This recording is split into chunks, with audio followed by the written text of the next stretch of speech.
In solo leveling, after finally entering the S-rank gate in Japan, Drippy Woo is surprised since a monster started laughing obnoxiously as it welcomes the Shadow Monarch. Drippy Woo is confused, asking himself if he was the boss, as it tells him to free him, saying that he knows what the rulers were planning, so he must inform the other monarchs.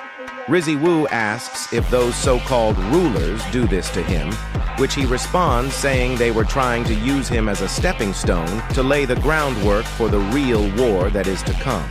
Drip Woo thinks to himself, saying that every time he's tried to get a beast with intelligence to explain its origin, they were unable to give him an answer, asking him who these rulers he spoke of are. He responds saying that they are the ancient enemies of the Monarchs, which lead to him thinking if that meant that they were his enemies as well. Drippy Woo says that if they had him chained up like this, does that mean, yes, I too am a monarch, he responded. The giant said that the monarchs and rulers are probably after him, saying that since he doesn't have the strength to face all of them, he would need allies to fight back, telling him to release him, and he would help him in his battles. Riz Woo looks dead serious, saying, "A monster helping a human? Do you expect me to believe that?" The giant responded saying that he would make him believe it, which shocked Drippy Woo, as the giant started chanting in monster language, which made him go on the defense, not knowing what's to come. The system panel informs him that the King of Giants, monarch of the beginning Legia, had used the skill Oath of Faith, which if accepted, both the caster and acceptant wouldn't be able to lie to each other. Drippy Woo thinks long and hard if he should accept this suspicious spell, but ends up accepting it anyways, activating the skill. The King of Giants said it again, "Release me, and I shall help you." Drip Woo responded saying, "All right, I completely trust," but couldn't say another word, which Legia explained that that was the Oath of Faith, meaning it was impossible for him to lie. Rizzy Woo asks why he could communicate freely unlike other creatures. He responds confused as to what he meant by that, which he clarifies that he's talking about the monsters coming out of the gates. The giant realizes what he's talking about, calling them the residents of chaos.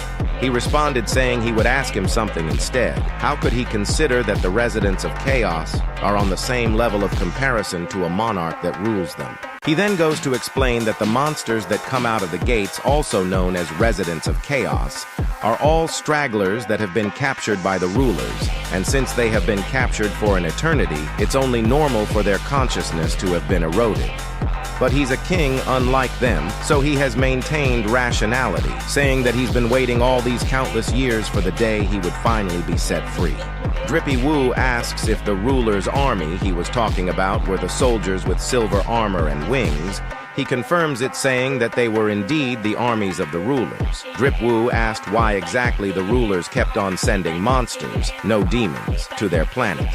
The giant responds, explaining that they were preparing for war and wanted to turn his world into the battlefield of said war to fight against the monarchs.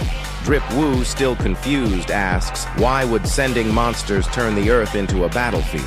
The giant responds, saying it's simple, explaining that they were planning on injecting magic energy into his world, and this revelation shocked Drippy Woo.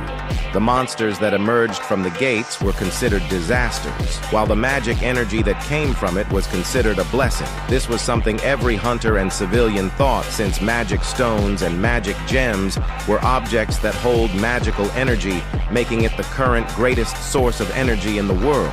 But all along, they were actually just a stepping stool to build the foundation for war. Legia says that there's no better way to plant a power that does not exist than to use the blood of those who possess that power. That is why the rulers decided to use the hostages they captured, making the magical energy become increasingly concentrated, using the demon's blood that has been spilled at the feet of the soldiers. Magic energy continues to strengthen the world, to create a world that doesn't disintegrate from the shock of war. Drippy Woo asks if by war did he mean. Legia confirms it, saying the rematch between the monarchs and the rulers would take place in his world, turning it into a burning hell, and it will happen sooner than he would have thought. He explained that there wasn't much time left, since neither the rulers or the monarchs would stand still after realizing that both of them had made contact, and it's possible that the rulers are already on the move. Jinwoo asked why he kept trying to make it sound like they're after him, which the giant responded saying that he really didn't know anything after all, since the power he possesses is not truly his own, and even the fact that he can use that power means that the original Shadow Monarch had betrayed the rulers, meaning that he has become the enemy of both the rulers and monarchs alike. The giant swears on his dead granny that he would remain by his side and fight alongside him, asking him to help him in his current predicament. Jinwoo thinks for a second and says that if he truly wanted to help him, then it would just be easier for him to turn him into a shadow soldier. The giant gets shocked after noticing a familiar presence, saying that for a second, he saw a glimpse of him. He then goes on to explain that both rulers and monarchs are bound to spiritual forms, meaning that when they die, they cannot become his shadows. He asks if that was enough of an explanation for him to finally help him. Jinwoo pulls out his dagger, saying he finally understood the situation now, but there's something that feels off about this, like there's something he's missing. He pleads with him to free him from his chains when Jinwoo asks if he meant what he said, that he would be by his side. The giant responds saying, "Of course." And as Jinwoo cuts down one of the chains, the giant said, "If you help me, I will help you," saying that this was an absolute deal between monarchs. After the giant gets its right hand freed from the chains, he thought about how the glimpse he saw was just his imagination. That is when Jinwoo prepared to ask another question.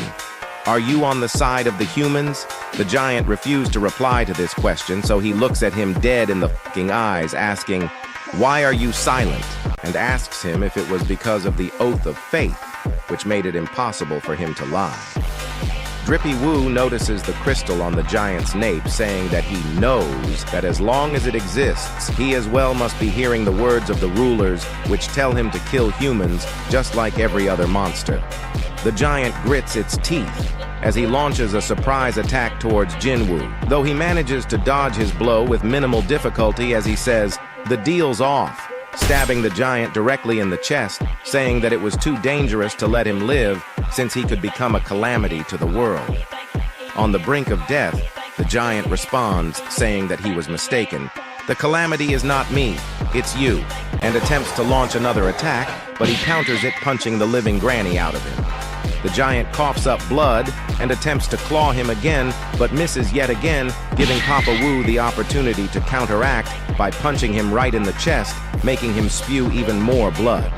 As the bloodied giant sits on the floor, he explains that as the battles between the inhabitants of his world and the residents of chaos become more frequent, the faster his world would become an increasingly fierce war zone, saying that he prays that everything he holds dear and protects would turn into ash burned by the karma of war. Jinwoo responds, saying that things wouldn't go as he hopes, decapitating the giant in an instant with the system panel reading, "You have defeated the dungeon boss, Legia, one of the 9 original monarchs." The system starts calculating his experience, saying that it might take some time since the amount he gained was enormous. Jinwoo says it's a shame he didn't manage to get any shadow soldiers, but at least he'll take that as a souvenir. As the giant's body disappears, the system's XP calculation finishes, leveling him up 8 entire levels, now making him level 122. At the same time, in an estate in America, a helicopter lands as the national level hunter Christopher Reed says he wasn't expecting anyone today, welcoming both the vice director and Ms. Selner. The vice director says he has something very important to discuss with him, asking if he could tell everyone to leave. Christopher tells his assistant to not let anyone near his room until those 2 people leave, which she accepts his order like a good slave. Christopher asks what brought them here, and if it is about some S-rank gate that has appeared somewhere in the east, then he ain't going. Ms. Selner responds, saying that that wasn't the case and that there's a more serious problem. Christopher is confused, asking what could be more serious than an S-rank gate, which she responds, saying, "You may be murdered in the future."